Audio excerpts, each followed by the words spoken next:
এই সমাজে দুইটা জিনিস খুব রেয়ার। এক, কুমারী মেয়ে খুঁজে পাওয়া খুব রেয়ার। ঠিক আছে, ছাকনি দিয়ে ছাকলেও দেখবেন কুমারী মেয়ে খুঁজে পাচ্ছেন না।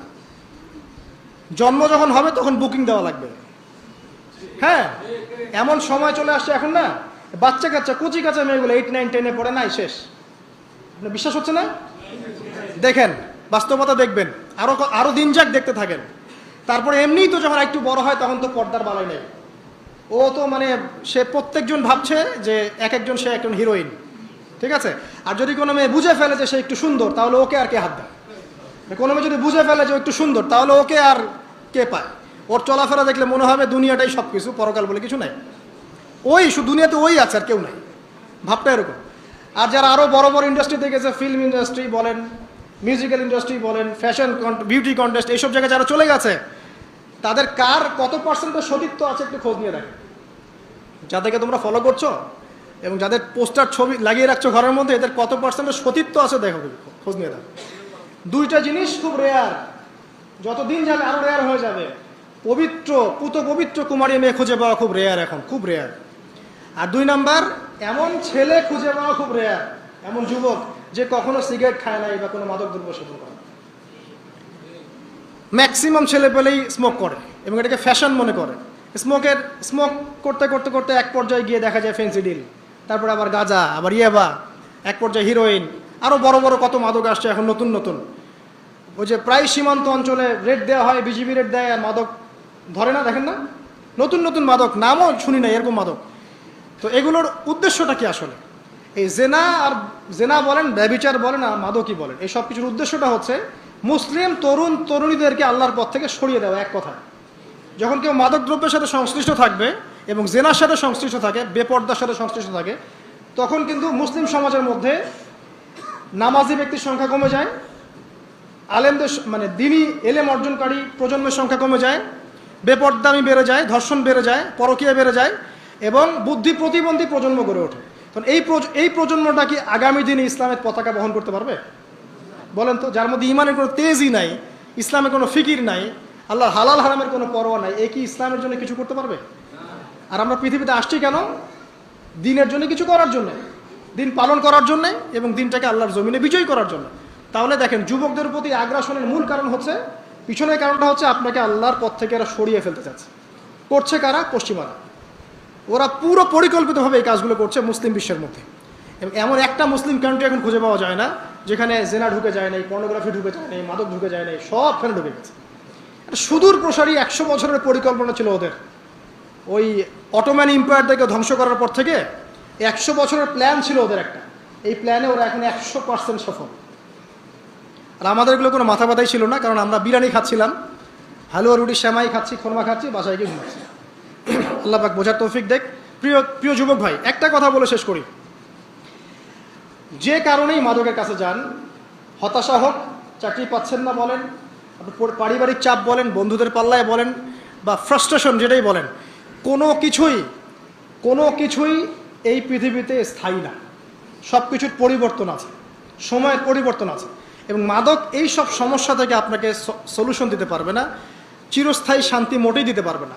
সাময়িক একটা আপনাকে কি বলবো, ভাইব দিতে পারে, একটা ফ্লেভার দিতে পারে, সাময়িক একটা ভাইব, যে আপনি খাচ্ছেন, মনে হচ্ছে হ্যাঁ ভালো, লোডে আসি, আমার কোনো চিন্তা ফিকির নাই, ঠিক আছে, কিন্তু এটা আপনাকে চিরস্থায়ী আপনাকে শান্তি দিবে না।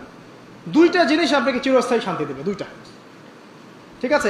এগুলো আমাদের মানে একদম ফুল প্র্যাকটিক্যাল কথা বলছি। দুইটা জিনিস আপনাকে চিরস্থায়ী শান্তি দিবে। এক, 5 ওয়াক্ত নামাজ জামাতের সাথে পড়বেন, মনটা প্রশান্তি দিয়ে ভরে যাবে, দেখবেন ইনশাআল্লাহ। শুধু ট্রাই করে দেখেন না ভাই, 40টা দিন ট্রাই করে দেখেন, যদি আমার কথা না ফলে আমার গালে একটা থাপ্পড় মেরে দেন ভাই, আপনার কথায় আমি 40 দিন নামাজ পড়ছি, আমার মনে শান্তি নাই, এই কথাটা বলতে যদি পারেন আমার গালে একটা চর মেরে দেন যান। আর 2 নম্বর জিনিস হচ্ছে, এটা আরো বড় অস্ত্র। 5 ওয়াক্ত নামাজের সাথে আপনাকে ডেইলি কোরআন তেলাওয়াত করতে হবে, মিনিমাম 1 থেকে 2 ঘন্টা। 1 থেকে 2 ঘন্টা কোরআন তেলাওয়াত করবেন, অশান্তি বলে কোনো কিছু আপনাকে স্পর্শ করবেন ইনশাআল্লাহ। সারা দুনিয়ার মানুষ চারপাশ থেকে আপনাকে যদি প্যারা দেয়, পেরেশানি দেয়, পেইন দেয়, আপনার মাথা রিল্যাক্স থাকবে, কারণ আপনার মধ্যে কোরআন আছে। বিশ্বাস করছেন না কথা? আল্লাহর কিতাবের কাছে এসে দেখেন, মাদক ছেড়ে দেন প্রিয় ভাই। আর আইন দিয়ে এইসব দেওয়ালে দেওয়ালে লেখে হ্যাঁ, আর এই মাঝে মাঝে এসব দু চারটা মাইকিং করে বুলিয়া উড়িয়ে যুব সমাজকে মাদক থেকে দূরে রাখা যাবে না। যতক্ষণ পর্যন্ত ওদের আত্মিক পরিশুদ্ধি না হচ্ছে, ওরা আল্লাহর কাছে আত্মসমর্পণ না করছে, কেন খাবো না, যখন ও উত্তর দিবে আমি আল্লাহর ভয় খাই না, ব্যাস তার মানে ও মুমিন হয়ে গেছে। আর এখন কেন খাচ্ছে? বিকজ ও হতাশ, চাকরি পায় না, গার্লফ্রেন্ড ছেড়ে গেছে, এই হয়েছে সেই হয়েছে, পারিবারিক চাপ, এখন সে মাদক খাচ্ছে। আরেকটা বিষয় থাকতে হবে, শুধু নসিহত করেও সব হয় না, আইনের সুশাসন নিশ্চিত করতে হবে। সত্যিকার অর্থে যদি সুশাসন নিশ্চিত হয়, তখন দেখবেন মাদক দ্রব্যের যে তৈরি করছে, যে বিক্রি করছে, যে খাচ্ছে, সবাইকে যদি শাসনের আওতায় আনা যায়, ওই যে শেষের দিকে আছে শাসনের লাঠি উঠিয়ে নিও না, তখন দেখবেন ইনশাআল্লাহ সমাজটা মাদক মুক্ত হবে, আদারওয়াইজ হবে না।